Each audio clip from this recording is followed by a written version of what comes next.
YouTube каналымның құрметті оқырмандары, армысыздар, қал жағдайларыңыз қалай? Сіздермен көріспегелі бір апта болыпты. Жалпы осы келе жатқан демалыстарда сіздерге өте бір пайдалы ақпаратпен бөлісейін деген үмітпен осы видеоны түсіріп отырмын.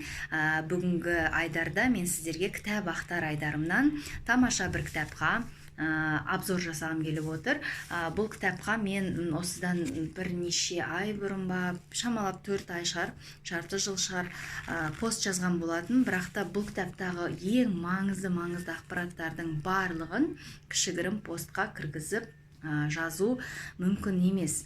Оның үстіне сөзбен жеткізу ол бір бөлек.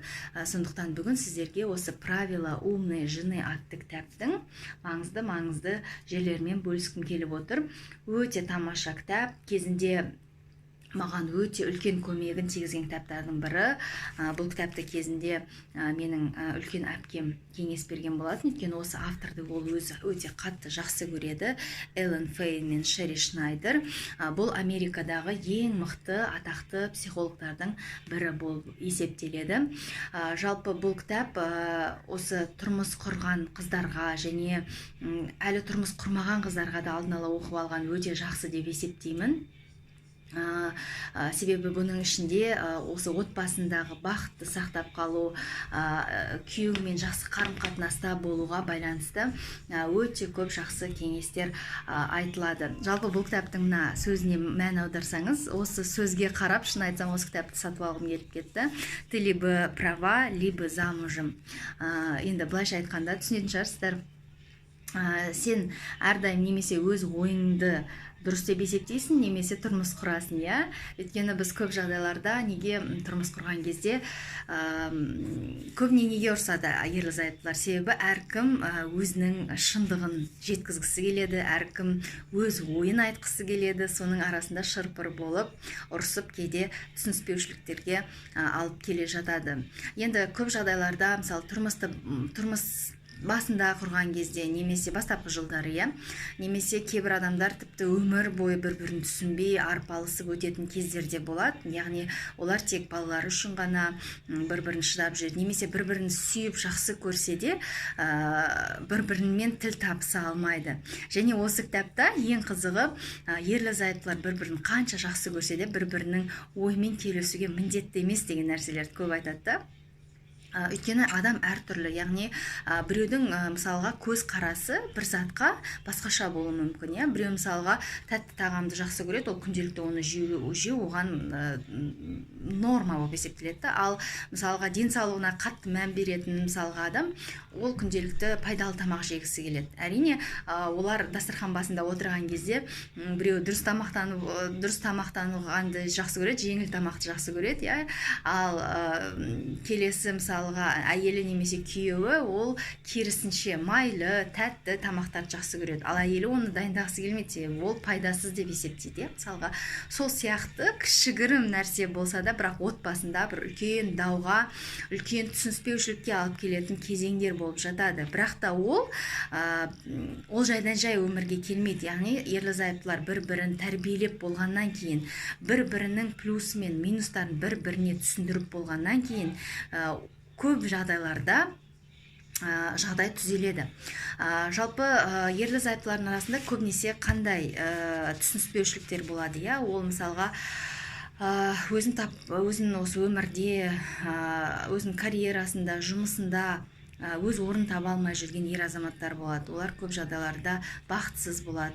Сол бүткіл жұмыстағы негатив энергиясын үйге келіп, әйелінен алу мүмкін, бала-шағасынан алу мүмкін, ұрсып ұру мүмкін, немесе жылдан жылға бала туып, үйде көп отырып қалған, өмірін тек балаларға арнап өмір сүріп жүрген әйелдер болады. Кейде өзінің қызығушылығын ұмытып кеткен әйелдер болады. Яғни әйел адамның өзінің қызығушылығы болмаса, өзінің бір сүйікті ісі, хотя бы бір хобби болмаса, ол міндетті түрде өшеді. Ол қанша балаларын бақытты қылғанымен, ол өзін бақытты қыла алмайды. Ал әйел адам өзін бақытты қыла алмаса, ол соңында ертелі кеш бәрібірде балаларына сол бір махаббатты толыққанды бере алмайды. Өйткені оның көзінде тұнық көп болады да. Яғни ол көзінің жанарынан бақытсыз екені көрініп тұрады. Осы кітапта сол туралы көп нәрселер айтылады. Енді бұл кітапты мен алғаш оқыған жылдары мен де отбасымда біраз түсініспеушіліктер болды. Бастапқы жылдары бір-бірімізге өте тез үйреніп кеттік деп айта алмаймын. Өйткені кездесіп жүру ол бір бөлек, бірге тұру, бір отбасын құру, ол үлкен еңбекті, үлкен философияны талап етеді.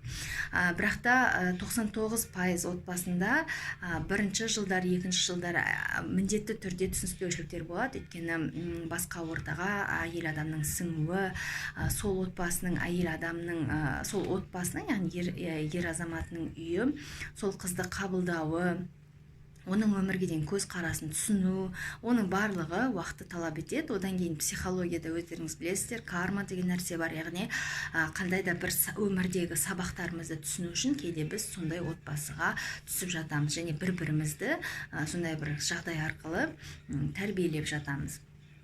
Бұл жерде жалпы кітаптың өзіне көшетін болсақ, бұл жерде ең басты айтқысы келгені, еш уақытта өзіңіздің жасаған бір жақсылығыңызды ер азаматқа міндет қылмаңыз дейді. Яғни мысалы әйел адамның өз міндеті бар, ер азаматтың өз міндеті бар. Егер біз әрбір жасаған нәрсемізді бір-біріміздің бетімізге басып, жарысып отыратын болсақ, онда әйел адамда, ер адамда бір-бірін бақытты ете алмайды деген жаңағы ережені айтады. Одан кейін ешқашан үлкен үміт күтпеңіз. Яғни мысалға жолдасыңыз тұрмыс құрмастан, жаңағы үйленбестен бұрын мысалға сізге көбірек көңіл бөліп, кейін отбасында жаңағыдай басқаша өзін көрсететін болса, жаңағыдай көп көңіліңізді түсірмеңіз дейді. Ол неге дейді? Себебі әйел адам тұрмыс құрмастан бұрын кішкене басқаша болады, ол өзіне көбірек көңіл бөледі.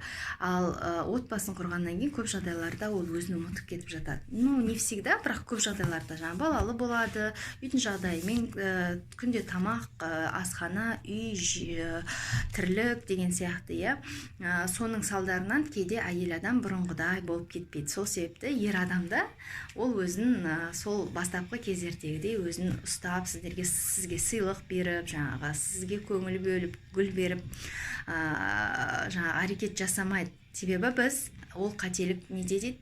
Әйел адамның өзінде. Себебі әйел адам өзін сол бұрынғыдай кейпінде, өзінің бір сүйікті ісін тастамай, үйде өзін бір дамытып, мысалға, бір бұрыннан жақсы көретін бір хоббиін дамытып, мысалы, егер қолынан тігу келетін болса, немесе сурет салу, немесе дәмді тамақ пісіру арқылы, мысалға, YouTube каналын жүргізу, немесе дәрігер болса, сол үйде жаңағы бір блогерлікті дамытып, мысалға, сол туралы пайдалы ақпараттар беріп, яғни қандай да бір даму барысында болып, өшпей, сөнбей, отбасында бір берекені ұстап тұрса, онда міндетті түрде еркек адамның әйелге деген мінезі өзгереді дейді. Яғни жақсы жаққа өзгереді. Себебі ер адам үйге келген кезде ол тек қана күнде үйдің тіршілігінен шаршаған әйелмен емес, кәдімгідей өзін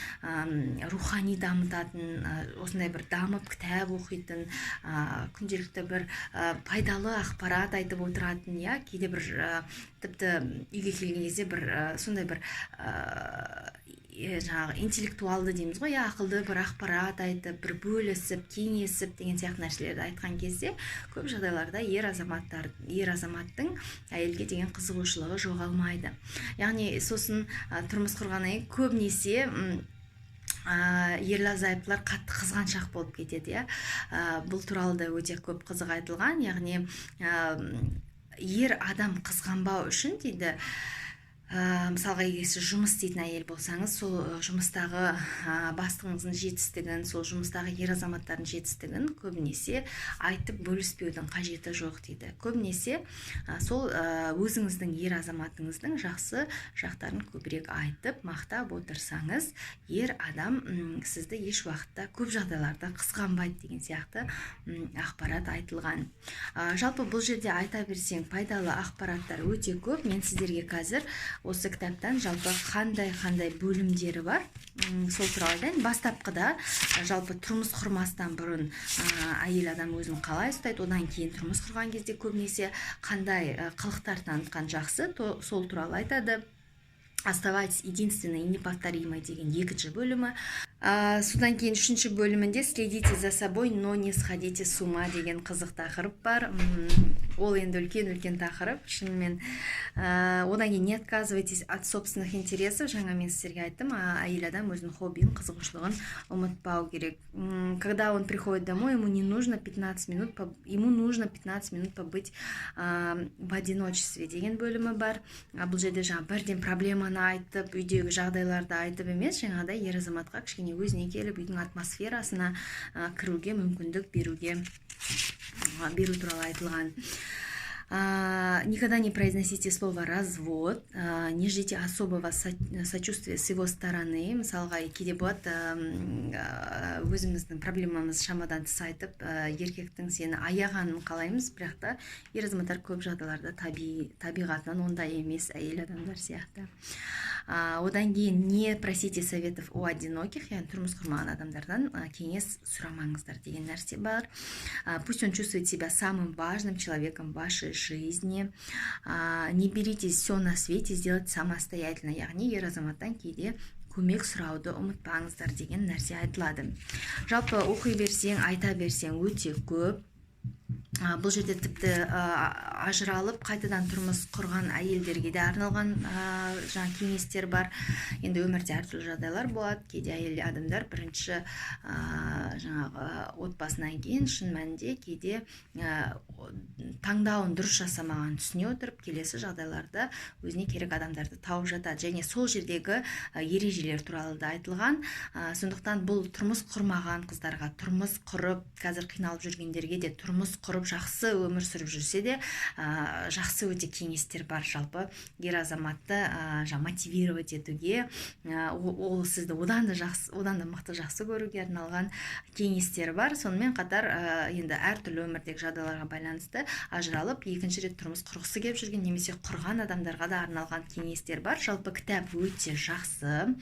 Бұл жерде міне ең маңызды деген бір правиларын оқып шығайын. Не отказывайтесь от собственных интересов, позволяйте ему побеждать, устраивайте вечерние свидания, не ждите аплодисментов за выполненную работу и не ругайте его за то, о чем прекрасно знали еще до замужества, дейді. Жақсы кітап, сондықтан сіздерге оқуға жалпы кеңес берем, ал мен сіздермен келесі көріскенше күн жақсы деймін, барлықтарыңызға сәттілік тілеймін. Бұл кітапты оқуға кеңес берем, қымбат кітап емес, 1600 теңге тұрады. Әр жерде әртүрлі болуы мүмкін. Мен бұны Алматыдан сатып алдым. Сол, барлықтарыңызға сәттілік. Инстаграм парақшама жазылып қойыңыздар. Описаниеда барлығы бар. Адия Аралбай деп терсеңіздер шығады.